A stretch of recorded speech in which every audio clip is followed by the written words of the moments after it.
ये ऑन है। मेरी आंखों के सामने बड़ी तादाद में मौजूद शहर के जिम्मेदारान,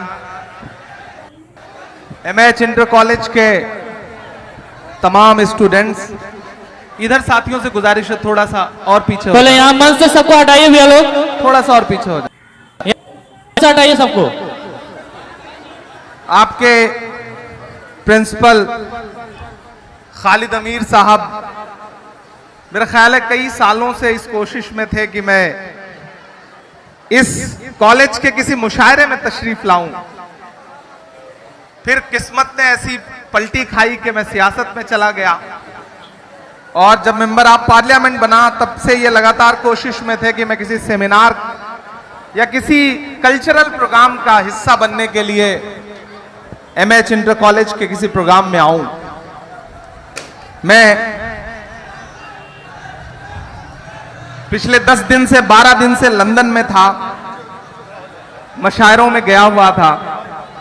कल शाम में वापसी हुई और सही से नींद भी नहीं पूरी कर पाया था कि सुबह 6 बजे उठ करके एयरपोर्ट आना पड़ा। गाजीपुर ने अभी थोड़ी देर में सब व्यवस्था ठीक हो जाएगी, अभी चुप रहो आप लोग, हो जाएगी। उनका भी काम जरूरी है, वो रिकॉर्ड नहीं करेंगे तो कल को आप यूट्यूब पे कैसे देखोगे, तो वो भी जरूरी है, सारे तो वो भी होने दें। यहां मौजूद मजहर हुसैन साहब, डॉक्टर ओम शंकर साहब, वारिस हसन खान साहब, शहनवाज खान साहब,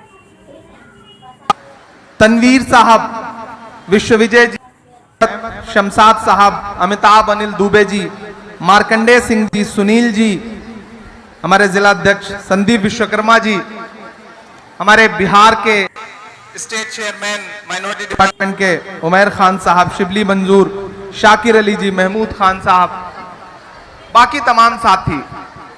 यहां करके एक चीज का एतराफ करता हूं कि मैं खालिद अमीर साहब को सिर्फ प्रधान।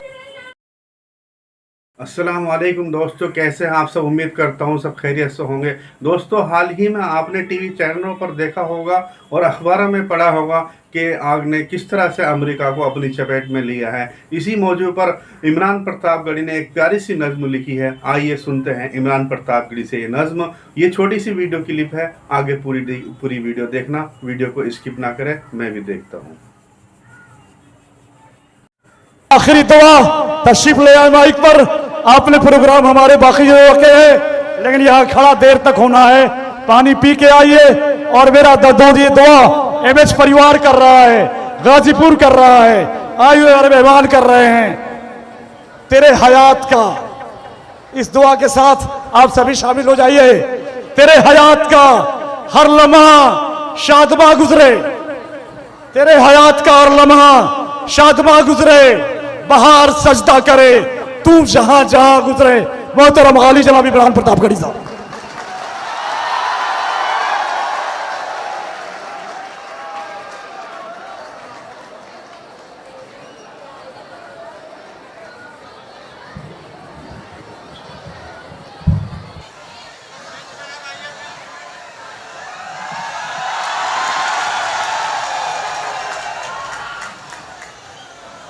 बहुत शुक्रिया।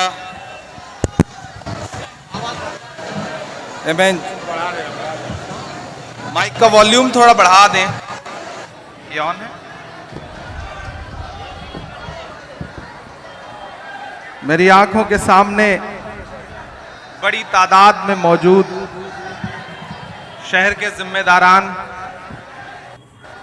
एमएच इंटर कॉलेज के तमाम स्टूडेंट्स, इधर साथियों से गुजारिश है थोड़ा सा और पीछे हो पहले यहाँ मंच से सबको हटाइए भैया लोग, थोड़ा सा और पीछे हो जाए, हटाइए सबको। आपके प्रिंसिपल खालिद अमीर साहब मेरा ख्याल है कई सालों से इस कोशिश में थे कि मैं इस कॉलेज के किसी मुशायरे में तशरीफ लाऊं, फिर किस्मत ने ऐसी पलटी खाई कि मैं सियासत में चला गया और जब मेंबर ऑफ पार्लियामेंट बना तब से ये लगातार कोशिश में थे कि मैं किसी सेमिनार या किसी कल्चरल प्रोग्राम का हिस्सा बनने के लिए एमएच इंटर कॉलेज के किसी प्रोग्राम में आऊं। मैं पिछले 10 दिन से 12 दिन से लंदन में था, मशायरों में गया हुआ था। कल शाम में वापसी हुई और सही से नींद भी नहीं पूरी कर पाया था कि सुबह 6 बजे उठ करके एयरपोर्ट आना पड़ा। गाजीपुर ने अभी थोड़ी देर में सब व्यवस्था ठीक हो जाएगी, अभी चुप रहो आप लोग, हो जाएगी। उनका भी काम जरूरी है, वो रिकॉर्ड नहीं करेंगे तो कल को आप यूट्यूब पे कैसे देखोगे, तो वो भी जरूरी है, सारे तो वो भी होने दें। यहां मौजूद मजहर हुसैन साहब, डॉक्टर ओम शंकर साहब, वारिस हसन खान साहब, शहनवाज खान साहब, तनवीर साहब, विश्वविजय जी, शमशाद साहब, अमिताभ अनिल दुबे जी, मार्कंडेय सिंह जी, सुनील जी, हमारे जिला अध्यक्ष संदीप विश्वकर्मा जी, हमारे बिहार के स्टेट चेयरमैन माइनॉरिटी डिपार्टमेंट के उमैर खान साहब, शिबली मंजूर, शाकिर अली जी, महमूद खान साहब, बाकी तमाम साथी। यहां करके एक चीज का एतराफ करता हूं कि मैं खालिद अमीर साहब को सिर्फ प्रधानाचार्य समझता था, मुझे लगता था कि ये सिर्फ प्रिंसिपल हैं, लेकिन आज समझ में आया कि अपने आप में पूरे नेता हैं माशाअल्लाह, और इन्हें सारे हुनर आते हैं। और इस दौर में ऐसे ही लोगों की जरूरत है किसी इंस्टीट्यूशन को आगे ले जाने के लिए। तो मुझे लगता है एक बार जोरदार ताली उनके लिए बजनी चाहिए। बहुत अच्छे से उन्होंने ये दोपहर जुटाई है जिसमें एक सेमिनार की शक्ल दी और उसका टॉपिक रखा है सामाजिक न्याय और उसमें शिक्षा की भूमिका, उसकी दुश्वारियां। हालांकि आज सामाजिक न्याय का विषय है, लेकिन जो सामने आप लोग बैठे हैं, आपके साथ पिछले 3-4 घंटे से अन्याय हो रहा है, इसमें कोई दो राय नहीं है। इधर जो हमारी माएं बहनें बैठी हैं, और चूंकि आज जिस हॉल का उद्घाटन होना है वो गर्ल्स ब्लॉक के लिए बना है, सर सैयद हॉल, तो हम इस हॉल के जरिए उस अजीम शख्सियत को खराज अकीदत भी पेश कर रहे हैं जिन्होंने इस देश में खास तौर से अक़लियतों के लिए एजुकेशन के जो दरवाजे खोले, रास्ते खोले, अपने आप में आने वाली सदियों तक याद रखे जाएंगे। ऐसे सर सैयद साहब को हम सारे लोग खराज अकीदत भी पेश करते हैं। और मेरी खुशनसीबी है कि मैं मेंबर ऑफ पार्लियामेंट बनकर राज्यसभा पहुंचा, तो हम सबके सामने कई सारे ऑप्शंस आते हैं कि हम किसी कमेटी का मेंबर बन जाएं, कहीं चले जाएं, लेकिन मेरे सामने जब ऑप्शन आया तो मैंने कहा कि मैं अलीगढ़ मुस्लिम यूनिवर्सिटी का बोर्ड मेंबर बनना पसंद करूंगा, और मैं उसके लिए इलेक्शन लड़ा। जो राज्यसभा के एमपीज जिसको वोट देते हैं, और राज्यसभा की तारीख में सबसे ज्यादा वोट हासिल करके मैं अलीगढ़ मुस्लिम यूनिवर्सिटी का कोर्ट मेंबर बना। तो ये मेरी खुशनसीबी है कि उस इदारे से अब मेरा भी जुड़ाव है। हालांकि मेरी पढ़ाई इलाहाबाद विश्वविद्यालय से हुई है, मैं हिंदी साहित्य का विद्यार्थी रहा हूं, लेकिन मेरा मानना है कि आपको जो लड़ाई लड़नी है, उस लड़ाई के लिए आपकी विचारधारा महत्वपूर्ण है। आप किस संस्थान से, कहां से पढ़ के आए हैं। हमको उड़ने के तरीके न सिखाओ यारो, पेड़ से आए हैं, पिंजरे से नहीं आए हैं। तो जो हमारी विचारधारा है, उस विचारधारा के साथ सामाजिक न्याय की लड़ाई हम सारे लोग लड़ रहे हैं। ये गाजीपुर है, कांग्रेस पार्टी के एक वक्त में राष्ट्रीय अध्यक्ष रहे डॉक्टर मुख्तार अंसारी साहब की सरजमीन है। ये इस सरजमीन से निस्बत है ब्रिगेडियर उस्मान साहब की, इस सरजमीन से निस्बत है बीर अब्दुल हमीद साहब की, इस सरजमीन से निस्बत है राम उग्रह पांडे जी की, इस सरजमीन से निस्बत है खामोश गाजीपुरी की, इस सरजमीन से निस्बत है शिवपूजन राय जी की। और चूंकि मैं अदब की दुनिया से आता हूं, तो इस सरजमीन का नाम लेकर के जिस शख्स ने पूरी दुनिया में मोहब्बत का पैगाम दिया, उस शख्स का नाम राही मासूम रजा था।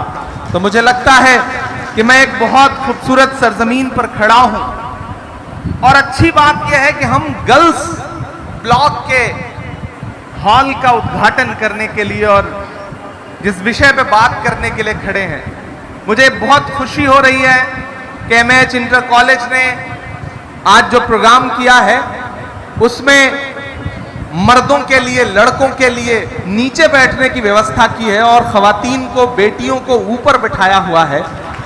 ये एक बदलते हुए हिंदुस्तान का सबूत भी है। हम चाहते हैं हमारी बेटियां इसी तरह से आगे बढ़ें। कभी किसी ने एक शेर कहा था कि जमाने भर में बढ़ी घर की शान बेटी से, चमकता रहता है, महकता रहता है घर का जहान बेटी से। जरूरी ये नहीं बेटों से नाम रोशन हो, मेरे नबी का चला खानदान बेटी से। तो बेटियां पढ़ेंगी, आगे बढ़ेंगी तो शायद ज्यादा बेहतर होगा। मैं आज सोच के आया था कि मैं शायर बन के आज माइक पे नहीं खड़ा होऊंगा, सिर्फ सियासतदान बन के खड़ा होऊंगा, बात करूंगा आपसे एक मुकर्रिर की हैसियत से। लेकिन पिछले 3 घंटे में मुझको मेरी इतनी नज़में सुनवाई हैं प्रिंसिपल साहब ने कि मुझे खुद ऐसा महसूस हो रहा था कि मैं सेमिनार में नहीं बल्कि किसी मुशायरे में बैठा हुआ हूं। और खुद प्रिंसिपल साहब ने भी इतने शेर सुनाए माशाल्लाह कि ऐसा लगा कि प्रिंसिपल खालिद अमीर साहब नहीं बल्कि मुशायरे का कोई शानदार सा नाजिम माइक पर खड़ा है और उनके हाफिजे की दाद देता हूं, उनके इंतखाब की दाद देता हूं। तो थोड़ी देर आपसे गुफ्तगू करूंगा, थोड़ी संजीदा गुफ्तगू करूंगा, बीच में बच्चों के समझने जैसी बातें भी करूंगा। हम एक ऐसे दौर से गुजर रहे हैं जिसका जिक्र अभी ओम शंकर जी ने किया कि जहां जहां बुलडोजर चल रहा है वो अन्याय है। इस मुल्क में अलग अलग तरह से अन्याय हो रहा है और ऐसे में सामाजिक न्याय की भूमिका बहुत बड़ी हो जाती है। हम करें बात दलीलों से तो रद्द होती है, हम करें बात दलीलों से तो रद्द होती है, उनके होठों की खामोशी भी सनद होती है। कुछ न कहने से भी छिन जाता है एजाज़े सुखन, जुल्म सहने से भी जालिम की मदद होती है। गाजीपुर वालों, आप सैनिकों की सरजमीन के लोग हैं, आप बहादुर सरजमीन के लोग हैं। इस मिट्टी में पैदा हुआ एक एक बेटा जुल्म के खिलाफ लड़ते हुए जान देने की हिम्मत रखता है। मैं इस सरजमीन पर खड़ा होकर के सोशल जस्टिस के लिए बात करने के लिए यहां खड़ा हूं और एक कॉलेज में खड़ा हूं, इसलिए मैं तालीम की अहमियत पर बात करूंगा, तालीम की सच्चाई पर बात करूंगा। मेरी नई नस्लें यहां पर बैठी हैं, मेरे बुजुर्ग यहां बैठे हैं। मैं पिछले 2 साल से देश की सबसे बड़ी पार्लियामेंट में, राज्यसभा में बैठा हूं। जब मुझे राज्यसभा में पहली बार लब खोलने का मौका मिला, बोलने का मौका मिला, तो मैं जानते हैं मैंने किस विषय को चुना, किस टॉपिक पे बोलना पसंद किया। मैंने इलाहाबाद यूनिवर्सिटी की फीस वृद्धि के खिलाफ बोला, मैंने अलीगढ़ मुस्लिम यूनिवर्सिटी में हुए जुल्म के खिलाफ बोला, मैंने जामिया यूनिवर्सिटी की लाइब्रेरी में बरसाई गई लाठियों के खिलाफ बोला, मैंने जेएनयू से गायब हुए नजीब की मां के आंसुओं को आवाज दी। मैंने पार्लियामेंट में सबसे पहले जब अपनी जबान खोली, बोलने का मुझे मौका मिला, तो मैंने तालीम और तालीमी इदारों के बारे में बात की। आप समझ सकते हैं कि मेरी फिक्र क्या है, मेरी सोच क्या है। मैं एक बहुत दिल से यहां एक बात का एतराफ करता हूं कि आज जिस जुल्म के आप शिकार हैं, उस जुल्म में बहुत बड़ा हाथ आपके अशिक्षित होने का है। आप पढ़ना नहीं चाहते। हमें लगता है कि कोई एक रहनुमा आएगा, कोई एक हीरो आएगा, हमारी सारी समस्याएं खत्म कर देगा। नहीं, अपनी लड़ाई खुद लड़नी पड़ेगी। हम जिस दौर में जी रहे हैं, वक्त की ये जरूरत समझ लो, बिन पढ़े अब गुजारा नहीं है। ना कोई रहनुमा, ना हुकूमत, कोई भी अब तुम्हारा नहीं है। खुद लड़ना है इस लड़ाई को। और इस मुश्किल दौर में जब आप इस लड़ाई को लड़ने के बारे में सोच रहे हैं, तो एक बार आपको अपने गिरेबान में भी झांकना पड़ेगा। मेरा मानना है कि हम किसी महफिल में खड़े हों, बैठे हों, सुन रहे हों, तकरीरें और हमारे कानों को अच्छी लगने वाली बातें ही सुनाई जाएं, तो फिर कुछ ना कुछ मिसिंग जरूर हो रहा है।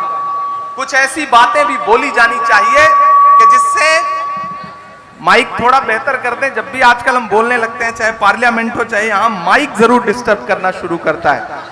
माइक एक बहुत बड़ी समस्या है, तो मेरी गुजारिश है कि माइक थोड़ी देर बेहतर रखें। नहीं भी बेहतर रहेगा तो मेरी आवाज इतनी बुलंद है कि मैं बिना माइक के भी आप तक अपने दिल की धड़कनें पहुंचाने की जरूर कोशिश करूंगा। कोई आवाज रोक नहीं पाएगी। मैं इसलिए जिंदा हूं कि मैं बोल रहा हूं, मैं इसलिए जिंदा हूं कि मैं बोल रहा हूं। दुनिया किसी गूंगे की कहानी नहीं लिखती, हमें बोलना है। इसलिए मैं यहां खड़ा होकर के, तालीमी इदारे में खड़ा होकर के बात कर रहा हूं। क्योंकि खुदा ने मुझे शायरी का लहजा दिया है, तो मैं उस लहजे में भी बात करूंगा और तकरीर की शक्ल में भी अपनी बात रखूंगा। यहां मेरी माएं बहनें बैठी हैं, स्टूडेंट्स बैठे हैं, तलबा बैठे हैं, तो मुझे लगता है मुझे थोड़ी सी शायरी की जबान में भी बात करनी चाहिए कि वक्त की ये जरूरत समझ लो, बिन पढ़े अब गुजारा नहीं है। कोई सियासी रहनुमा खड़ा होकर आपसे ये कभी नहीं कहेगा, लेकिन मैं कहने की हिम्मत कर रहा हूं, क्योंकि मैं चाहता हूं कि सच्चाई से रूबरू होना जरूरी है। वक्त की ये जरूरत समझ लो, बिन पढ़े अब गुजारा नहीं है। ना कोई रहनुमा ना हुकूमत, कोई भी अब तुम्हारा नहीं है। ना कोई रहनुमा ना हुकूमत, कोई भी अब तुम्हारा नहीं है। इब्तिदा लफ्ज़ इक़रा से यारो, जिसके कुरान की हो रही हो। इब्तिदा लफ्ज़ इक़रा से यारो, जिसके कुरान की हो रही हो। कौम ऐसी भी रह जाए जाहिल, ये खुदा को गवारा नहीं है। कौम ऐसी भी रह जाए जाहिल, ये खुदा को गवारा नहीं है। और एक शेर सुनना कि तुम पढ़ो और पढ़ कर लिखो सब, वरना तारीख बदली मिलेगी। अभी डॉक्टर ओम शंकर जी बोल रहे थे तो उन्होंने कहा इमरान साहब अब आप सिर्फ प्रतापगढ़ के नहीं हैं, पूरे भारत के हैं, इसलिए अपना नाम बदल लीजिए। मैंने कहा यही कोशिश तो सरकारें कर रही हैं कि अपना नाम बदल लीजिए। हम एहतजाजन अपना नाम नहीं बदलेंगे, वो और होंगे जो मैखाने में जाके पीते हैं। हम जहां पीते हैं मैखाना बना लेते हैं। हम जिस मिट्टी में पैदा हुए हैं वही मिट्टी हिंदुस्तान है। हम जिस गांव में पैदा हुए हैं वही भारत है। कभी शाहिद ने शेर कहा कि जो भी मिलता है उसी को देखने लगता हूं मैं। क्या करूं, मजबूरियां हैं, गांव से आया हूं मैं तेरे साहिल पे आया था कि देखूं तेरा ज़र्फ, ऐ समंदर किसने तुझसे कह दिया प्यासा हूं मैं। हम गांव की मिट्टी से आए हुए लोग हैं। और यहां बैठे हुए बच्चों से मैं एक बात कहना चाहता हूं मेरे भाई। खालिद अमीर साहब कह रहे थे कि जो गरीब बच्चे हैं वो यहां आते हैं, जो पढ़े लिखे बच्चे हैं, जो अमीर परिवारों के बच्चे हैं वो इंग्लिश मीडियम स्कूल में जाते हैं। मैंने अपनी बेसिक शिक्षा जो है वो प्राइमरी से पूरी की। हाई स्कूल तक सही से खड़ी हिंदी बोलनी नहीं आती थी। मैं यहां एतराफ कर रहा हूं इस बात का, क्योंकि हम ऐसे गांव में पैदा हुए जहां औधी बोली जाती थी, खड़ी हिंदी नहीं बोली जाती थी। खड़ी हिंदी बोलने में टांगे कांपती थी, पांव कांपते थे। वालिद साहब चूंकि घर का सबसे बड़ा बेटा था, तो वालिद साहब नहीं चाहते थे कि पढ़ने के लिए मैं गांव छोड़ करके 70 किलोमीटर 80 किलोमीटर इलाहाबाद जाऊं। वो चाहते थे कि गांव के ही किसी डिग्री कॉलेज में एडमिशन ले लूं, ग्रेजुएशन कर लूं, पोस्ट ग्रेजुएशन कर लूं, डिग्रियां ले लूं। लेकिन जिद थी मुझे अपनी मंजिल खुद तय करनी थी। वालिद साहब की मर्जी से हट के, उनको नाराज करके इलाहाबाद यूनिवर्सिटी का एंट्रेंस दिया, एडमिशन लिया। कोई बताने वाला नहीं था कि ग्रेजुएशन में सब्जेक्ट क्या लेना चाहिए, नहीं बताने वाला था। गांव में तो यही है ना सोच कि हाई स्कूल कर लो, इंटर कर लो, बीए कर लो, एमए कर लो, उसमें क्या कर लो, कौन सा सब्जेक्ट ले लो, कोई बताने वाला नहीं, कोई गाइड करने वाला नहीं। अपनी मर्जी से ग्रेजुएशन में एंट्रेंस दिया, एडमिशन लिया।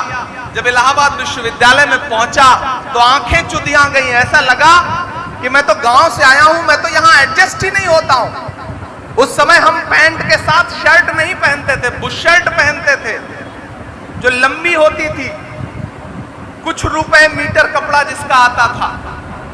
उस लिबास में यूनिवर्सिटी में जा करके जब देखा कि अच्छे अच्छे कपड़े पहने हुए लोग, अंग्रेजी बोलते हुए इलाहाबाद विश्वविद्यालय के बच्चे, पूरब का ऑक्सफोर्ड, तो हमें लगा इस दुनिया में तो हमारी जगह ही नहीं बनती है। लेकिन खुद पर भरोसा रखिए तो खुदा नए रास्ते खोलता है आपके लिए।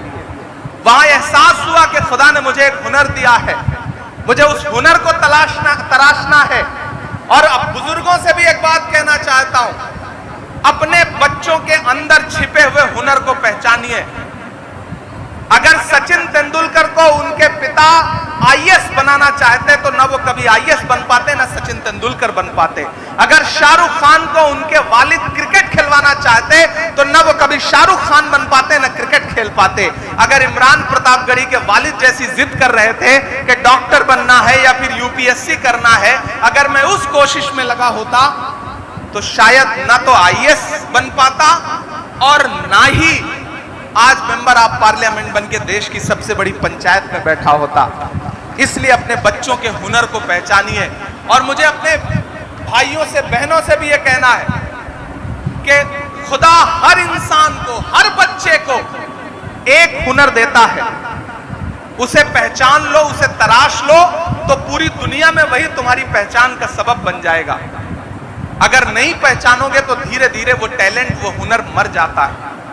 जिस भी फील्ड में, ये तो वायरल होने का जमाना है। आपका एक वीडियो वायरल होता है और बड़े बड़े धन्ना सेठ घर पे बैठे रहते हैं और उस बेटे का इंटरव्यू लेने के लिए पूरी दुनिया की मीडिया चली आती है। ये बदला हुआ जमाना है, ये सोशल मीडिया का जमाना है, मीडिया का जमाना है। अपने अंदर के टैलेंट को पहचानो, स्पेशलाइजेशन का जमाना है। पहले एक दौर था कि एक डॉक्टर होता था, वही सर्दी खांसी का भी इलाज करता था, वही पेट के दर्द का भी इलाज करता था, वही हड्डियां टूटने का भी इलाज करता था। लेकिन आज हर बीमारी के अलग अलग स्पेशलिस्ट डॉक्टर हैं। यह स्पेशलाइजेशन का जमाना है। अपने अंदर के टैलेंट को पहचानो। और ये जो चारों तरफ सामाजिक तौर पे अन्याय हो रहा है और आपको लग रहा है कि इस सामाजिक अन्याय के दौर में आप कहां खड़े हैं, तो मैं आपसे यह कहना चाहता हूं। अभी मैं एक चैनल को इंटरव्यू दे रहा था तो मुझसे कहा गया कि इमरान साहब अकलियतों के घरों के सामने बुलडोजर खड़े हैं, ट्रेनों में उनको लिंच करने की कोशिशें की जा रही हैं, आप क्या कहेंगे, आप कैसा हिंदुस्तान देखते हैं? तब मैंने उनसे एक बात कही थी कि मैं आने वाले 10 सालों बाद एक ऐसा हिंदुस्तान देखता हूं जो इतना खूबसूरत होगा, इतना खूबसूरत होगा कि हर मजलूम अपने हक के लिए अपनी सदाएं खुद बुलंद करेगा। क्योंकि ये दौर ऐसा दौर है जो इंसानों को सिखा रहा है कि जीना कैसे है, इस समाज में बने कैसे रहना है।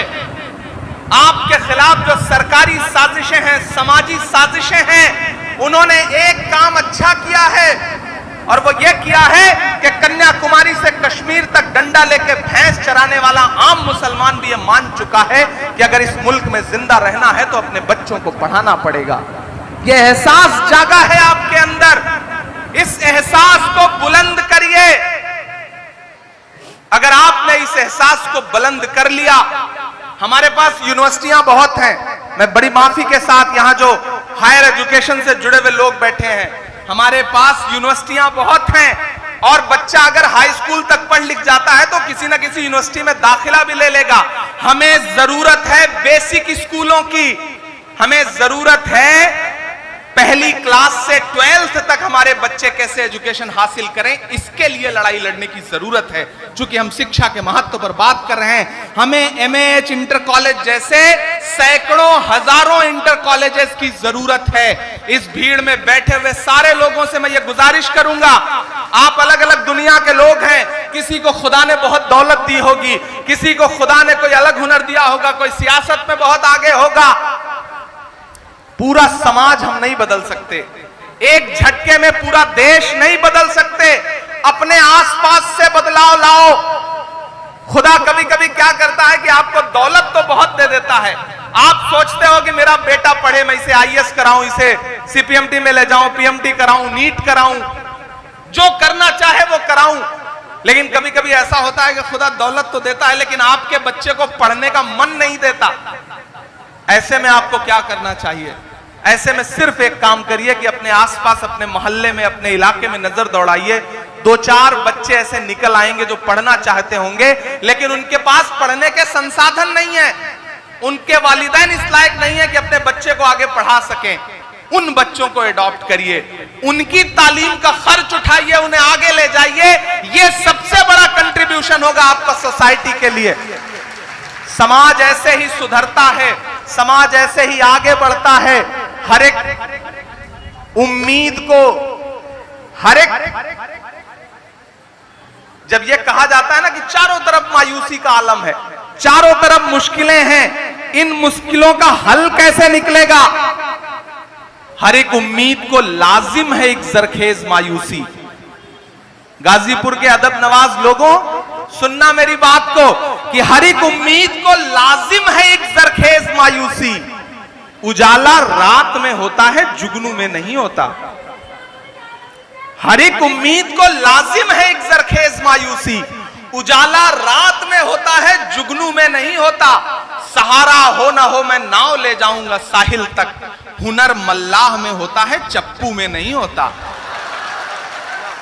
वो करना पड़ेगा, वो जज्बा आपको पैदा करना पड़ेगा। और इधर आपके खिलाफ साजिशें तो हैं, जानते हैं क्यों हैं? मुझे किसी ने एक दिन एक कहानी सुनाई, उसने कहानी सुनाई कि एक जुगनू जो है वो चमक रहा था।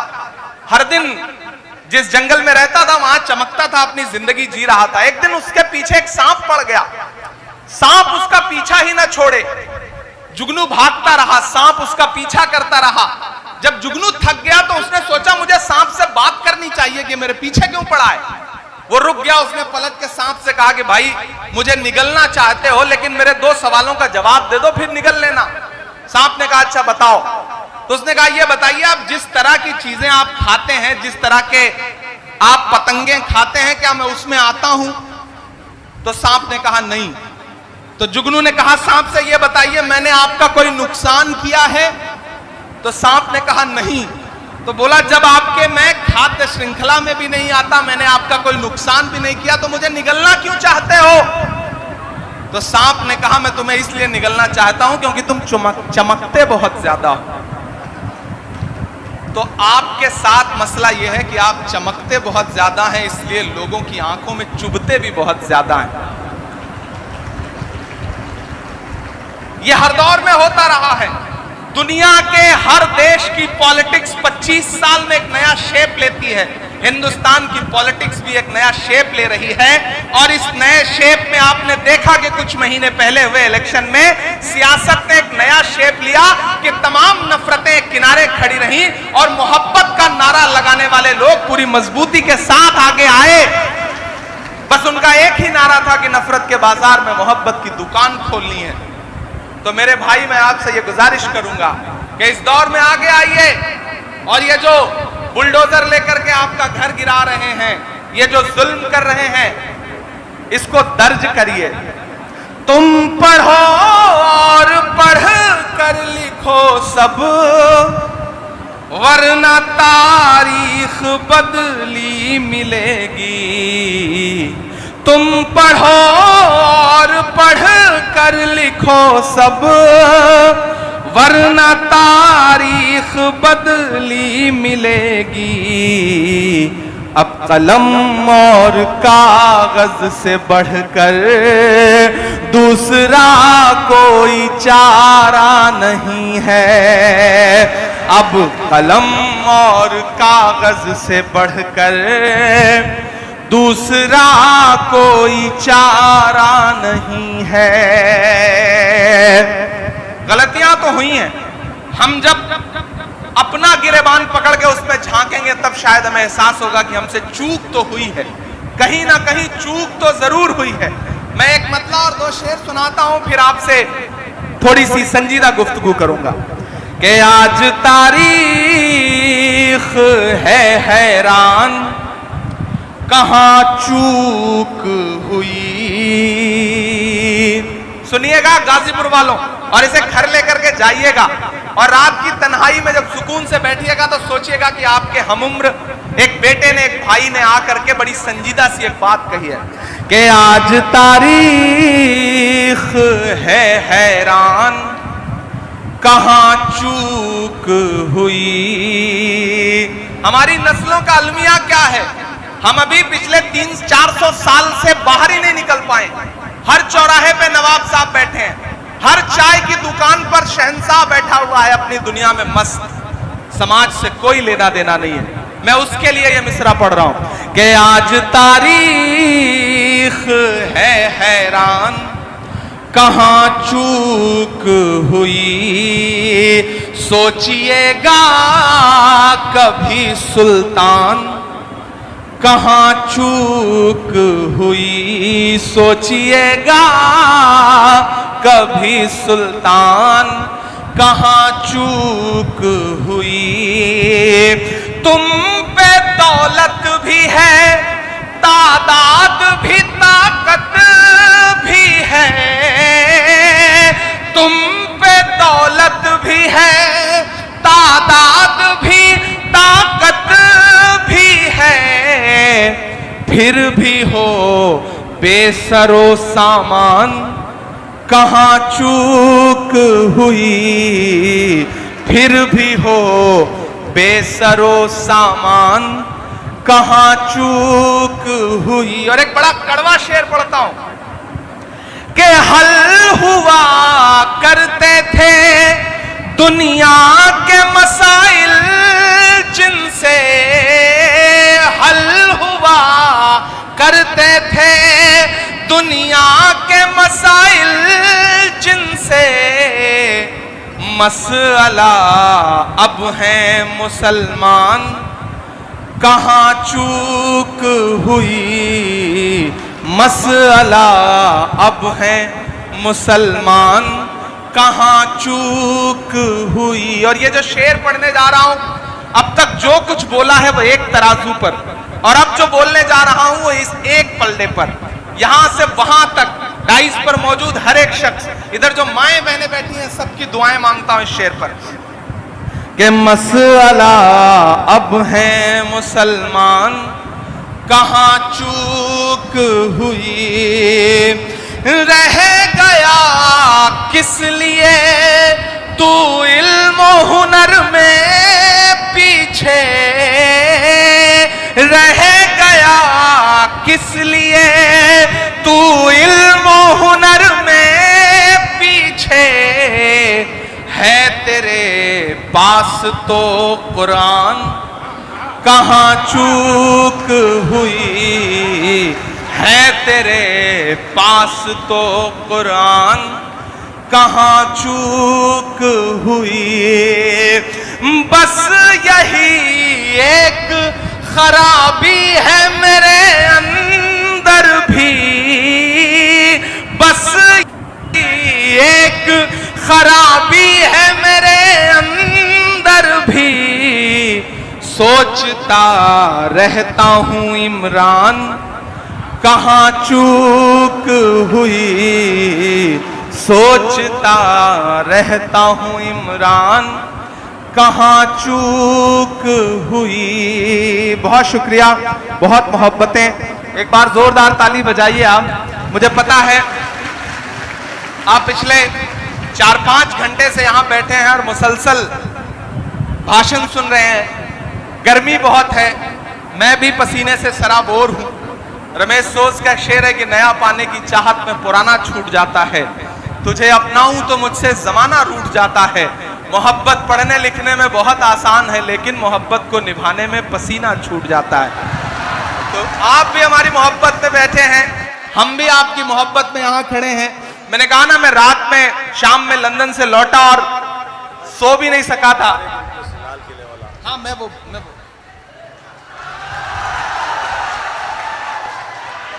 गाजीपुर का आदमी भी, उसे सारे हुनर आते हैं। वो एक माला पहनाने आता है, माइक पर खड़े आदमी को लगता है कि माला पहनाने आया है, लेकिन नहीं, वो एक नज्म की फरमाइश लेके आते हैं, माला पहनाते हैं और कहते हैं माला हमने पहनाई है, अब इसके एवज में आपको एक नज्म पढ़नी पड़ेगी। ये गाजीपुर ही कर सकता है साहब। यहाँ का आदमी अपने आप में कमाल है। वो मैं एक दिन दिल्ली रेलवे स्टेशन में ट्रेन से उतरा, मेरे साथ मेरे एक दोस्त थे गाजीपुर के, वो खालिद अमीर साहब नहीं थे, दूसरे कोई थे। जब मैं उतरा तो बाहर भिखारी घूम रहा था, वो दौड़ करके आया, उसने कहा साहब 5 दिन से कुछ खाया नहीं है, खाने के लिए दे दीजिए। तो जो हमारे साथी थे उन्होंने अपनी जेब से 500 का नोट निकाला और उस भिखारी से कहा कि तुम्हारे पास फुटकर है, चेंज है? तो उसने कहा साहब है। उसने अपनी जेब से तुरंत 400 रुपए के 100 के 4 नोट निकाले, बोले साहब चेंज है? तो उसका 400 देख करके गाजीपुर के भाई साहब ने उससे कहा कि जब तुम्हारे पास पैसा है तो जाओ उसी से कुछ खा लो, हमें देने की क्या जरूरत है। फिर अपना 500 पलट के जेब में रख लिया। ये हुनर गाजीपुर को आता है, अल्हम्दुलिल्लाह। अल्लाह सलामत रखे। आप अपने लिए एक बार जोरदार ताली बजाएं। और मेरा मानना है, देखिए मैं हमेशा इस बात को मानता हूं कि ये जो 4 फीट ऊंचा स्टेज है ना, इस पे बैठे हुए लोग ज्यादा मोतबर नहीं है। वो जो सामने नीचे 4 फीट बैठे लोग हैं, ये ज्यादा मोतबर लोग। देखिए अपनी तारीफ सुन के आदमी कैसे ताली बजाता है। मैं बताता हूं क्यों है। मेरा मानना है किसी भी प्रोग्राम में जिस तरह तराजू होती है तो उसके 2 पलड़े होते हैं ना, तो यहां भी 2 है। एक ये स्टेज है और ये एक सामने ऑडियंस है, लोग हैं, अवाम है। लेकिन मेरा हमेशा मानना है कि तराजू का वही पलड़ा नीचे होता है जिसमें वजन ज्यादा होता है। आप ज्यादा वजनदार लोग, आप ज्यादा समझदार लोग हैं। आप पिछले 5 घंटे से 4 घंटे से पसीने में, गर्मी में, परेशानी में बैठे हैं, लेकिन मैं आपकी मोहब्बत को सलाम करूंगा। और मैं बहुत दिन बाद किसी स्कूल के प्रोग्राम में आया हूं, वरना हर शाम किसी मुशायरे में रात के 12 बजे 11 बजे पहुंचना, मुशायरे सुनाना और वापस चले जाना, या फिर किसी पॉलिटिकल प्रोग्राम में पहुंचना तो तकरीर करना और वापस चले जाना। लेकिन बहुत दिनों बाद एक ऐसी महफिल सजी है जिसमें मुझे बच्चों से मिलने का मौका मिल रहा है, उनकी तकरीरें या उनकी नज़में सुनने का मौका मिल रहा है। और जिन दोनों बच्चों ने मेरी नज़में सुनाई मदरसे की और लाल किला की, मैं उन दोनों बच्चों को मुबारकबाद दूंगा कि आप बहुत अच्छा पढ़ रहे थे। और एक बात यहां मौजूद हर तलबा से, हर स्टूडेंट से कहना चाहता हूं, अगर इमरान प्रतापगढ़ी जैसा कोई आदमी इस देश की पार्लियामेंट में पहुंच सकता है तो यहां मौजूद कोई भी बच्चा देश की पार्लियामेंट में पहुंच सकता है। मैं आपसे ज्यादा गांव से आया हूं, 12 किलोमीटर साइकिल चला करके रोज स्कूल जाया करता था अपने हाई स्कूल तक की पढ़ाई के लिए। तो अपने अंदर के हुनर को पहचानिए, उसे बड़ा बनाइए, वो किसी भी फील्ड का हो, और अपनी मंजिलें तय करिए, अपनी लड़ाई तय करिए। सामाजिक न्याय के खिलाफ लड़ने वाले लोगों ने अपने हथियार बदल दिए हैं, तौर तरीके बदल दिए हैं, तो सामाजिक न्याय की लड़ाई लड़ने वालों को भी अपने तौर तरीके बदलने पड़ेंगे। अगर आपको लगता है कि पुराने भाषणों से, पुरानी तकरीरों से काम चल जाएगा तो नहीं चलेगा। गाजीपुर वालों और गाजीपुर के साथ साथ यहां खड़े होकर के पूरे हिंदुस्तान की आवाम से कहना चाहता हूं कि ये जो घरों को तोड़ने की साजिशें हैं, इस लड़ाई को लड़ने के लिए आपको तरीके बदलने पड़ेंगे। आरटीआई है, राइट टू इंफॉर्मेशन है आपके पास, राइट टू एजुकेशन है आपके पास, राइट टू फूड है। यूपीए 2 ने दिया है आपको ये हथियार, इन हथियारों का इस्तेमाल करिए। अगर कहीं आपके इर्द गिर्द ऐसा कुछ हो रहा है, हम लोग इस लड़ाई को लेकर के, अभी जो मध्य प्रदेश में हुआ है, उस लड़ाई को लेकर के सुप्रीम कोर्ट जा रहे हैं, लड़ेंगे इस लड़ाई को मजबूती के साथ। और आपसे भी ये गुजारिश करता हूं कि इस भीड़ में तमाम वकील बैठे होंगे, सामाजिक कार्यकर्ता बैठे होंगे, पहचानिए उनको जो चिन्हित करके आपके घरों पे बुलडोजर चलवा रहे हैं, चाहे वो कोई अधिकारी हो, चाहे कोई नेता हो। जो राइट टू इंफॉर्मेशन का अधिकार है ना, आरटीआई का, उनकी भी जमीनों के लिए, उनके भी घरों के लिए, उनकी भी संपत्तियों के लिए आरटीआई लगाइए। जो कलेक्टर या जो कोई यूपीएससी से आया हुआ इंसान ये सोचता है कि किसी का भी घर कुचल करके चला जाएगा और दुनिया चुप रहेगी, तो उसके खिलाफ भी आरटीआई लगाइए। पता करिए कि उनका जो घर बना है उसका नक्शा पास है या नहीं पास है। ये लड़ाई इस देश के तमाम सामाजिक कार्यकर्ताओं को, इस देश के तमाम वकीलों को, शिक्षाविदों को मिलकर लड़नी पड़ेगी, वरना इस देश के दलित हो, आदिवासी हो, अल्पसंख्यक हो, पिछड़े हो, महिलाएं हो, जो जुल्म सितम की इंतहा इबारत लिखी जा रही है, उसे आने वाली सदियां याद रखेंगी। मैं आखिर में थोड़ी देर आपसे और गुफ्तगू करूंगा, लेकिन एक नज्म पहले सुनाऊंगा उसके बाद। कि जख्म पर जख्म खा के निकले हैं। लोग कहते हैं इमरान बदल तो नहीं गए सियासत में जाने के बाद, लहजा नर्म तो नहीं कर लिया। एक दिन पार्लियामेंट में एक साथ 146 एमपी सस्पेंड किए गए। 146 मेंबर ऑफ पार्लियामेंट एक दिन में, पिछले इससे पहले वाले सेशन में जब सस्पेंड किया गया तो मैं बाहर निकला तो मीडिया के साथ ही खड़े थे। जैसे ही पार्लियामेंट की चौखट से बाहर आया तो उन्होंने कहा इमरान साहब आप सारे लोग सस्पेंड हो गए। मैंने कहा ये तो तमगा है, तमगा लेके आ रहा हूं, सस्पेंड हुआ तो कौन सा, मायूस होके निकला हूं। तब मैंने एक नज्म कही कि जख्म पर जख्म खा के निकले हैं, हाँ मगर मुस्कुरा के निकले हैं। मुझे लगना चाहिए कि मैं गाजीपुर में खड़ा हूं, एमएच इंटर कॉलेज में खड़ा हूं, मेरे सामने मेरी बुजुर्ग नस्लों के साथ साथ मेरी नई पीढ़ी भी खड़ी है जिसके खून में बहुत जोश है, जज्बा है, हिम्मत है। कि जख्म पर जख्म खा के निकले हैं, हाँ मगर मुस्कुरा के निकले हैं। सर झुकाने का हुक्म जब आया, तैयार रहना अगले मिसरे पे, कि सर झुकाने का हुक्म जब आया और भी सर उठा के निकले हैं, नारे हक लगा के निकले हैं। थक गए क्या आप? थक गए मुझे ऐसा लग रहा है, तो मुझे लगना चाहिए कि आप थके नहीं हैं। जख्म पे जख्म खा के निकले हैं, हाँ मगर मुस्कुरा के निकले हैं। सर झुकाने का हुक्म जब आया और भी सर उठा के निकले हैं, नारे हक लगा के निकले हैं, नारे हक लगा के निकले हैं। कि सच का नारा बुलंद करते हैं। शायर इशारे में अपनी बात कहता है, और अगर लगे कि बात आया हो गई है तो मुझे सुन के बताना गाजीपुर वालों, कि सच का नारा बुलंद करते हैं, झूठ को नापसंद करते हैं, झूठ को नापसंद करते हैं। सच का नारा बुलंद करते हैं। हाकिमे वक्त से अदावत है, हाकिमे वक्त से अदावत है, वो हमें कम पसंद करते हैं, वो हमें कम पसंद करते हैं। झूठ के हाकिमों के चेहरे पर आईना हम दिखा के निकले हैं, नारे हक लगा के निकले हैं, जख्म पे जख्म खा के निकले हैं। आखिरी बंद पढ़ता हूं इस नज्म का, कि जुल्म की रात से नहीं डरते। सलाम गाजीपुर आपको, बस इससे ज्यादा कुछ नहीं कहूंगा, बस सलाम करता हूं और ये मिसरे पढ़ता हूं। कि जुल्म की रात से नहीं डरते, सख्त हालात से नहीं डरते, जुल्म की रात से नहीं डरते, सख्त हालात से नहीं डरते। तुमको तारीख ये बता देगी, तुमको तारीख ये बता देगी, हम किसी बात से नहीं डरते, हम किसी बात से नहीं डरते, जुल्म की रात से नहीं डरते, सख्त हालात से नहीं डरते।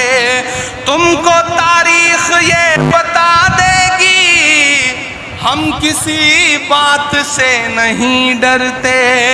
हम तो निकले हैं मुस्कुराते हुए और वो तिल मिला के निकले हैं, नारे हक लगा के निकले हैं, हाँ मगर मुस्कुरा के निकले हैं। बहुत शुक्रिया, बहुत मोहब्बतें। और 4 मिसरे ये भी पढ़ता हूं कि देखना इंकलाब आएगा, हर सितम का जवाब आएगा। कुछ तो मीडिया को भी मसाला देना जरूरी है ना, कि देखना इंकलाब आए। सब छोड़, शिक्षा पे कल कुछ नहीं छपेगा, ये मिसरे छपेंगे, आप देखिएगा कि देखना इंकलाब आएगा, हर सितम का जवाब आएगा। अच्छे दिन का किए थे जो वादा,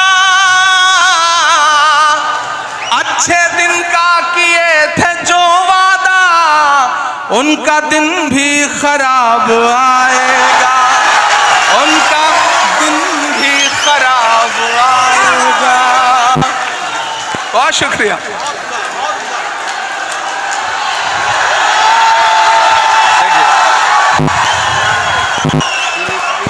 हाँ मैं पढ़ दूँ। नहीं, बहुत शुक्रिया।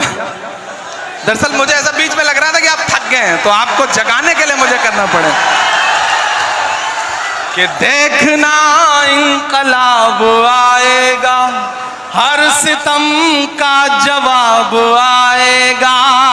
अच्छे दिन का किए थे जो वादा, उनका दिन भी खराब आएगा, उनका दिन भी खराब आएगा, उनका दिन भी खराब आएगा। मुझे बार बार एक नज्म के लिए बादशाह राही साहब और हमारे जो नाजिम है वो कह रहे हैं फलस्तीन वाली नज्म सुना दीजिए, वो बहुत जरूरी है।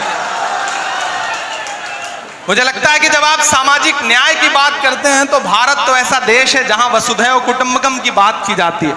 संपूर्ण विश्व हमारा घर है, संपूर्ण वसुधा हमारी है, वसुधैव कुटुंबकम यानी कि संपूर्ण विश्व की जो धरा है वो हमारा परिवार है।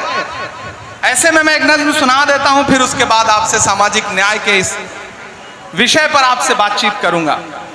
एक नज्म जो इन दिनों पूरी दुनिया में पढ़ रहा हूं और पूरी दुनिया में बहुत दर्द के साथ सुनी जा रही है। मुझे खुशी है कि चाहे यूएनओ हो या फिर अंतर्राष्ट्रीय कोई भी मंच हो, भारत की सरकार, यहां पे नेता कोई भी बात करें, लेकिन अंतर्राष्ट्रीय मंचों पर जब भी हमारी सरकार खड़ी होती है तो वो पुरजोर तरीके से फिलिस्तीन का समर्थन करती है। इस बात के लिए एक जोरदार ताली बजाइए आप सारे लोग। आयरन लेडी स्वर्गीय इंदिरा जी के जमाने से जो भारत और फिलिस्तीन के रिश्ते शुरू हुए थे, वो रिश्ते बड़े गाढ़े हैं और मुझे लगता है कि भारत की जो विदेश नीति है वो विदेश नीति हर मजलूम राष्ट्र के साथ खड़े होने की नीति है, जो पंडित जवाहरलाल नेहरू जी ने, राजीव जी ने, लाल बहादुर शास्त्री जी ने शुरू की थी, उसे आगे ले जाने की जरूरत है और कुछ हद तक ये सरकार भी उसका समर्थन करती है, उसी नीति पे चलती है। मैं एक नज्म पढ़ता हूं, फलस्तीन का मुद्दा इन दिनों पूरी दुनिया के सामने। मैं जब भी किसी दर्द को आवाज देना चाहता हूं तो मुझे अल्लामा इकबाल याद आते हैं और दुआ की शक्ल में मेरा दिल करता है कि मैं हाथ उठाऊं उसकी बारगाह में जो पूरी दुनिया को चलाने वाला है, पूरी दुनिया का मालिक है। और जब मैं ऐसी कोई बात कहना चाहता हूं तो मुझे अल्लामा इकबाल की वो नज्म याद आती है जो पूरी दुनिया में मकबूल है कि लब पे आती है दुआ बन के तमन्ना मेरी। मैं इस एक मिसरे को उठाता हूं और एक मुकम्मल नज्म आपको सुनाता हूं, आपकी आंखों में वो तमाम मंजर तैरते जाएंगे। इधर जो लोग बैठे हैं सब थोड़ी देर के लिए मुझे आपकी संजीदगी चाहिए। लब पे आती है दुआ बन के तमन्ना मेरी, लब पे आती है दुआ बन के तमन्ना मेरी, सुन ले तू खुदाया मेरी, लब पे आती है दुआ बन के तमन्ना मेरी। तेरे महबूब ने जिस सिमत किए थे सजदे, तेरे महबूब ने जिस सिमत किए थे सजदे, हुक्म से तेरे वो अस्हाबे नबी के सजदे, हुक्म से तेरे वो अस्हाबे नबी के सजदे। सैकड़ों गम लिए सीने में है गमगीन खड़ा, सैकड़ों गम लिए सीने में है गमगीन खड़ा। अफकत तेरे भरोसे है फलस्तीन खड़ा, अफकत तेरे भरोसे है फलस्तीन खड़ा। काश दुनिया ये समझ पाती है झगड़ा क्या है, काश दुनिया ये समझ पाती है झगड़ा क्या है। आपके घर पे किसी गैर का कब्जा क्या है, तू जो चाहे तो हर एक बात को बेहतर कर दे, एक नजर डाल के हालात को बेहतर कर दे। लब पे आती है दुआ बन के तमन्ना मेरी। मैं जहां जहां गया मैंने इस नज्म को पढ़ा, चूंकि मैं खुद इस नज्म को कहते हुए बहुत रोया, तो मेरे साथ लोग गुनगुनाने लगते हैं, तो मुझे लगता है कि आपके मिसरे की हद ये है कि आखिरी आदमी तक को आपका अगर मिसरा याद है तो किसी शायर के लिए इससे बड़ी कमाल की बात कुछ नहीं हो सकती। मैं पढ़ता हूं अगला बंद इस नज्म का।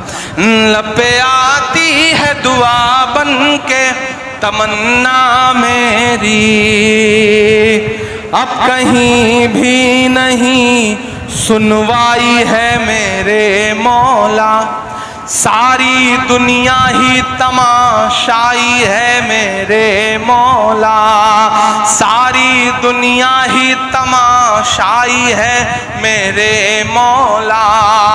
जो तेरे नाम पे लड़ते हैं अगर हारे तो इसमें हम सब की भी रुसवाई है मेरे मौला। उनकी उजड़ी हुई बस्ती की सदाएं सुन ले ऐ खुदा, क़िबले अव्वल की दुआएं सुन ले। तू जो चाहे तो बुरा वक्त भी टल जाएगा, रात की कोख से सूरज भी निकल आएगा। लब पे आती है दुआ बन के तमन्ना मेरी। आखिरी बंद पढ़ता हूं इस नज़्म का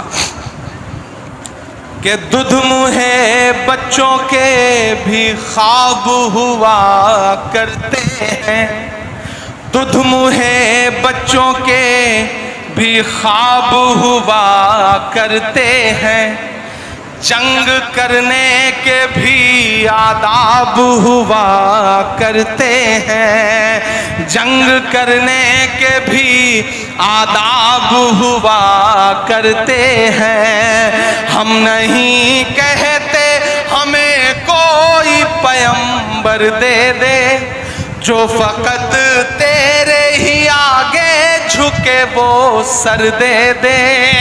लश्करे फील जहालत पे उतर आया है, लश्करे फील जहालत पे उतर आया है। ऐ खुदा फिर से अबाबीलों को कंकर दे दे। कौन कहता है कि जो भारत का पैगाम है, कौन कहता है कि नफरत से चलेगी दुनिया, तू दिखा दे से चलेगी दुनिया, तू दिखा दे के मोहब्बत से चलेगी दुनिया।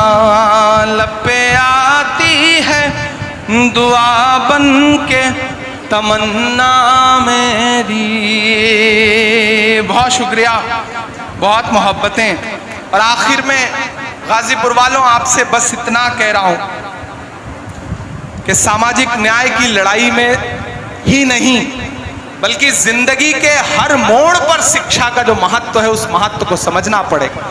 अपने बच्चों को पढ़ाने का जज्बा पैदा करिए और ये 4 मिसरे मेरे घर लेकर के जाइए कि इस तरह हौसले आजमाया करो, मुश्किलें देख कर मुस्कुराया करो, मुश्किलें देख कर मुस्कुराया करो। दो निवाले भले कम ही खाया करो, अपने बच्चों को लेकिन पढ़ाया करो, अपने बच्चों को लेकिन पढ़ाया करो। शिक्षित होइए, संगठित होइए। कभी डॉक्टर बाबा साहब अंबेडकर ने कहा था ना कि शिक्षा वो शेरनी है कि जिसका दूध जो कोई भी पिएगा वो दहाड़ेगा। तो अगर दहाड़ना चाहते हो, समाज में इज्जत के साथ रहना चाहते हो, तो शिक्षित बनो। बिना शिक्षा हासिल किए, बिना पढ़े, इसलिए मत पढ़ो कि नौकरी मिल जाएगी। सिर्फ नौकरी का मकसद बना के मत पढ़ो, इसलिए पढ़ो कि समाज में इज्जत के साथ जीना है। और अगर किसी के साथ जुल्म हो रहा है, वो कोई भी हो, वो दलित हो, पिछड़ा हो, आदिवासी हो, महिलाएं हो, युवा हो, अगर उनके साथ जुल्म हो रहा है तो अपने इल्म का इस्तेमाल उस जुल्म को रोकने के लिए करो। अल्लाह के रसूल ने कहा है ना कि इल्म हासिल करो चाहे चीन तक जाना पड़े। तो चीन जाने से मुराद मुझे लगता है उस दौर में यही थी कि कितनी भी मुश्किल आए, कितना भी दूर जाके इल्म हासिल करना पड़े, लेकिन इल्म हासिल करो और डरना बंद करो। आखिर में डरना बंद करो। हुकूमत ये दिखाना चाहती है कि तुम्हारी चूड़ी टाइट कर रहे हैं इसलिए लोग खुश हो रहे हैं। एक तबका है ना जो इस बात पर खुश है कि तुम्हारी चूड़ी टाइट हो रही है। नहीं, डरना बंद करो। एक बुरा दौर आया है, टल जाएगा। वक्त का क्या है, एक दिन बदल जाएगा, बदल जाता है वक्त। और जो डराने की साजिशें लेके बैठे हैं उनसे बस इतना कह के जाता हूं कि मत समझना डराने से डर जाएंगे। मैंने कहा ना, मैं बीर अब्दुल हमीद की सरजमीन पे खड़ा हूं, मैं ब्रिगेडियर उस्मान से लेकर के डॉक्टर मुख्तार अंसारी की सरजमीन पे खड़ा हूं, मैं राम उग्रा पांडे की सरजमीन पे खड़ा हूं। तो ये मिसरे पढ़ के जाता हूं कि मत समझना डराने से डर जाएंगे। खालिद अमीर साहब ने हमें चाय तक नहीं पिलाई है अभी, लेकिन आपको नाश्ता कराने जा रहे थे। ये कमाल है खालिद अमीर साहब का कि स्टेज पर चाय, अच्छा चाय नहीं पिलाई तो चलो ये काम तो ठीक ही किया, चाय वाला कोई मसला न रह जाए तो ज्यादा ठीक है। देखिए, मैं तो आजकल एक काम करता हूं विश्व विजय भाई, तो राजनीतिक आदमी है, कभी कभी इस तरह की टिप्पणियां भी जरूरी है कि मैं कहीं किसी होटल पे, किसी ढाबे पे या किसी भी बच्चे को चाय ला करके सर्व करते हुए देखता हूं तो मैं कोशिश करता हूं कि उसे ले जाके किसी स्कूल में एडमिशन दिलाऊं ताकि वो आगे चल करके मुल्क का भविष्य ना खराब कर सके, वो पढ़े लिखे ताकि। कि मत समझना डराने से डर जाएंगे। गाजीपुर के खून का जो उबाल है ना, जो इस मिट्टी का तेवर है ना, जो सरहदों की हिफाजत में खड़ा हुआ गाजीपुर का कोई भी लाल इस बात की परवाह नहीं करता कि सामने टैंक है या पैटर्न टैंक है या कौन है, वो अपनी जान की बाजी लगा करके भारत की सरहदों की हिफाजत करता है। मैं उस मिट्टी में खड़ा होकर के आखिर में आपको पुकारता हूं और ये मिसरे पढ़ता हूं, आपकी तालियों के शोर के साथ विदाई मांगता हूं कि मत समझना डराने से डर जाएंगे। अपनी बातें कहना सीखिए, पढ़िएगा तो अपनी बातें कहना भी सीखिएगा। कौन सी बात कहां कैसे कही जाती है, ये सलीका हो तो हर बात सुनी जाती है। मैं जब आया मेंबर ऑफ पार्लियामेंट बनके तो मैं ओथ लेने गया, तो मैंने हिंदी में शपथ ली। तो उस समय तत्कालीन उपराष्ट्रपति थे वेंकैया नायडू जी, उन्होंने मुझे बुलाया अपने चैम्बर में और बुला के मुझसे कहा कि मैंने बहुत दिन बाद किसी युवा को इतनी शुद्ध हिंदी बोलते हुए देखा। तो मैंने कहा सर मैं हिंदी साहित्य का विद्यार्थी हूं। तो वो और चौंके, बोले तुम तो शायर हो। मैंने कहा ये कितना खूबसूरत कॉम्बिनेशन है कि मैं इलाहाबाद विश्वविद्यालय में गंगा और जमुना के तट पर बैठ करके मैंने शायरी और कविता लिखनी सीखी है। जहां संगम होता है जो नदियों का, वहां पे साहित्य का संगम होता है। मैं उस मिट्टी से आया हूं, इसलिए इस सरकार की सारी खुराफातें समझता हूं और उसको इसी भाषा में जवाब देने का हुनर भी जानता हूं। एक दिन महिला सशक्तिकरण पे बात हो रही थी तो मैं खड़ा हुआ बोलने के लिए। तो मैंने कहा यत्र नार्यस्त पूज्यन्ते रमन्ते तत्र देवता। जब मैंने संस्कृत का सूत्र वाक्य सुनाया तो भाजपा के एक नेता बाद में मुझे सदन खत्म होने के बाद बोले इमरान आप संस्कृत का श्लोक सुना रहे हो। मैंने कहा इसमें कौन सा कमाल है भाई, मैं हिंदी साहित्य का पढ़ा हुआ हूं। अभी तो मैंने एक श्लोक सुनाया है, आपने महिलाओं के खिलाफ अत्याचार बंद नहीं किए तो और भी श्लोक सुनाऊंगा आपको। तो आपको शिक्षित इसलिए भी होना है कि दुनिया को समझने के लिए पढ़ोगे नहीं तो कैसे आगे बढ़ोगे। इसलिए मेरी गुजारिश है भाइयों और खास तौर से युवा साथियों कि अपनी मंजिलें तय करो, पढ़ो और डरना बंद करो और हुकूमतों से ये कहो कि मत समझना डराने से डर जाएंगे, मत समझना डराने से डर जाएंगे, अब के सारी हदों से गुजर जाएंगे। तैयार रहना तालियां आप बजाने के लिए जो अगले दो मिसरे हैं उस पर। गाजीपुर की आवाम के लिए कहे गए मिसरे हैं वो कि मत समझना डराने से डर जाएंगे, अब के सारी हदों से गुजर जाएंगे, मौत के नाम का खौफ देता है क्यों। तैयार रहिएगा कि मौत के नाम का खौफ देता है क्यों, मौत जिस रोज आएगी मर जाएंगे, मत समझना डराने से डर जाएंगे, अब के सारी हदों से गुजर जाएंगे, कि हमने जमजम दिया आबे गंगा दिया, हमने जमजम दिया आबे गंगा दिया, तुमने भारत को दंगा ही दंगा दिया। और अगले जो दो मिसरे हैं जिन्होंने अब तक हाथ नहीं खोले होंगे उन्हें भी कसम देता हूं अगर तालियां रोक पाइएगा तो रोकिएगा कि हमने जमजम दिया आबे गंगा दिया, तुमने भारत को दंगा ही दंगा दिया, तुमने एक रंग के ख्वाब देखे मगर, तुमने एक रंग के ख्वाब देखे मगर, हमने हिंदुस्तान को तिरंगा दिया।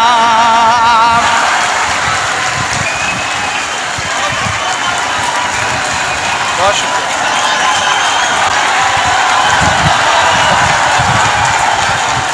बहुत शुक्रिया। हमने जमजम दिया आबे गंगा दिया। जब जब मुझे लगता है कि आप थक गए तब तब आप मुझे गलत साबित कर देते हैं कि हमने जमजम दिया आबे गंगा दिया, तुमने भारत को दंगा ही दंगा दिया, तुमने एक रंग के ख्वाब देखे मगर, हमने हिंदुस्तान को तिरंगा दिया। ये तिरंगा बदन पर लपेटे हुए, ये तिरंगा, कल मैं याद रह जाऊं तो इन मिसरों से आपको याद रह जाऊं कि ये तिरंगा बदन पर लपेटे हुए, एक दिन इस जमीन में उतर जाएंगे, मत समझना डराने से डर जाएंगे, अब के सारी हदों से गुजर जाएंगे।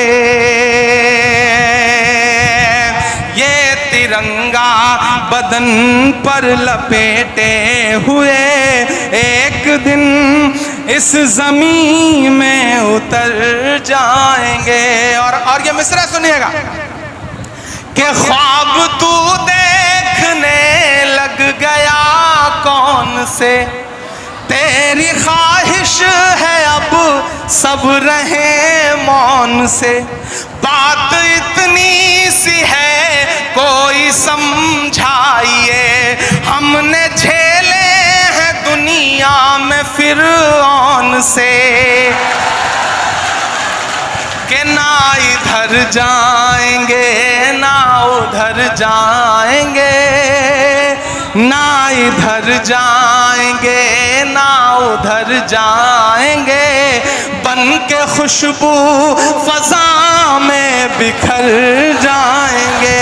मत समझना डराने से डर जाएंगे, अब के सारी हदों से गुजर जाएंगे। और आखिरी बंद पड़ता है इस नज्म का कि आंख मूंदे कहाँ तक गुजरता चलूं, ये तो मुमकिन नहीं है कि डरता चलूं, आंख मूंदे कहाँ तक, आंख मूंदे कहाँ तक गुजरता चलूं, ये तो मुमकिन नहीं है कि डरता चलूं। मैं क्या शायर भी हूँ और मुअर्रिख भी हूँ, मैं क्या शायर भी हूँ और मुअर्रिख भी हूँ, जुल्म जितने भी हों दर्ज करता चलूं, आंसुओं की गवाही से लिखता रहूं, खून दिल की सियाही से लिखता रहूं, आंसुओं की गवाही से लिखता रहूं, खून दिल की सियाही से लिखता रहूं। हमने जो कह दिया कह दिया कह दिया, अब ये मुमकिन नहीं कि मुकर जाएंगे। मत समझना डराने से डर जाएंगे, अब के सारी हदों से गुजर जाएंगे। वारिस हसन साहब, खालिद अमीर साहब और पूरी इंतजामिया कमेटी और ख़ास तौर से इस कॉलेज के जो टीचर्स हैं, मैं सबका नाम नहीं जानता लेकिन मैं उनको खुसूसी तौर पर मुबारकबाद देता हूँ। मैं जानता हूँ कि एक इवेंट करना कितना मुश्किल काम होता है और इस तरह से जिसमें सियासत के भी रंग हो, अदब के भी रंग हो और कल्चरल प्रोग्राम भी हो, उसे संजोना बहुत मुश्किल काम होता है। लेकिन खालिद अमीर साहब को मुबारकबाद के ये मुझे बुला के नहीं लाए, ये मुझे पकड़ के लाए। मतलब मैं ये जुमला इस्तेमाल कर रहा हूँ, एक होता है पकड़ के बुलाना। मैं लंदन था और दिन में 3 फोन इनके इस बात के आते थे कि आपकी फ्लाइट कब लैंड करेगी, आप देर ना कर दें, फ्लाइट डिले ना हो जाए। मैंने कहा इतना परेशान मत होइए, इंशाल्लाह गाजीपुर वालों से एक जज्बाती रिश्ता है तो मैं उस रिश्ते को निभाने के लिए जरूर पहुंचूंगा, चाहे जैसे पहुंचूं। मैं आपके बीच में हाजिर हुआ, यहाँ जो आवाम बैठी है और स्टूडेंट्स जो बैठे हैं उन सबका बहुत शुक्रिया अदा करता हूँ। मैं महाराष्ट्र से मेंबर ऑफ पार्लियामेंट हूँ तो अपना बजट यहाँ कुछ नहीं दे सकता, ये मेरी एक मजबूरी है। अगर मैं उत्तर प्रदेश से मेंबर ऑफ पार्लियामेंट होता तो मेरी कोशिश होती तो मैं 1 साल का पूरा 5 करोड़ इस इंस्टीट्यूशन को दे देता। लेकिन मैं ये एक वादा आपसे खालिद अमीर साहब ये करता हूँ कि आप दिल्ली आइए, चूंकि मेरी कलम यहाँ के लिए फंड नहीं दे सकती, मैं सिर्फ महाराष्ट्र के लोगों को फंड दे सकता हूँ। लेकिन ऐसे कई राज्यसभा मेंबर ऑफ पार्लियामेंट हैं जो हमारे साथ उत्तर प्रदेश के हैं और हमारे साथ हैं, हम उनके कहीं काम आ जाते हैं, हम उनसे कोई काम ले लेंगे।